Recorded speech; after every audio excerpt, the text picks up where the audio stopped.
से हो टांगा से हो माई के मूर्ति ले आवे के टांगा से हो टांगा से माई के मूर्ति ले आवे के टांगा से समोरिया रिकॉर्डिंग स्टूडियो काठमांडू नेपाल। टांगा से करे के बारसो माई के पूजा नवा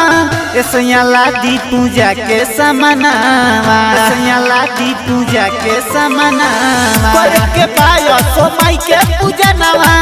ऐसा लादी पूजा के समानावा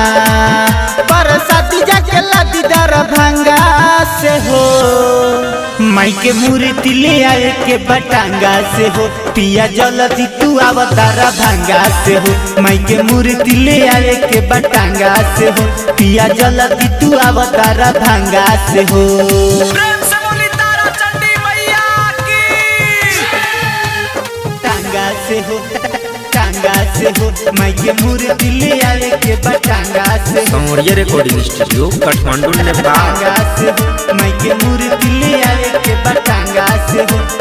टांगा से हो लालिया बाली लावा जाके मम्मा टीका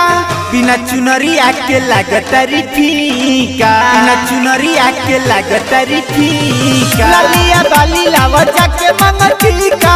बिना चुनरी आके लागतारी फीका 9 दिन माई रही 9 रात में हो माई के मूर्ति ले आवे के टांगा से हो पिया जल्दी तू अवतारा भंगा से हो माई के मूर्ति ले आवे के टांगा से हो पिया जल्दी तू अवतारा भंगा से हो। प्रेम से बोली तारा चंडी टांगा मैया से हो की। टांगा से हो माई के मूर्ति ले आवे के टांगा से हो टांगा से हो माई के मूर्ति ले आवे के टांगा से हो राइटर संतोष सोनू चली गईले दीपे संवरिया बार लेट कइले दीपे संवरिया बार लेट कइले राइटर संतोष सोनू चली गईले दीपे संवरिया बार लेट कइले पर साथी बाट जाके सुबोध भांगा से हो माई के मूर्ति ले आवे के टांगा से हो पिया जल्दी तू अवतारा भंगा से हो माई के मूर्ति ले आवे के टांगा से हो पिया जल्दी तू अवतारा भंगा से हो करे के असो माई के पूजा नवा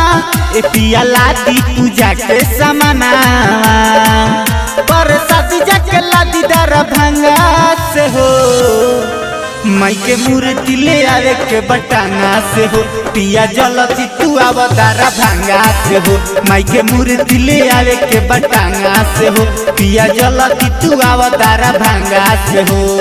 समोरिया रिकॉर्डिंग स्टूडियो काठमांडू नेपाल।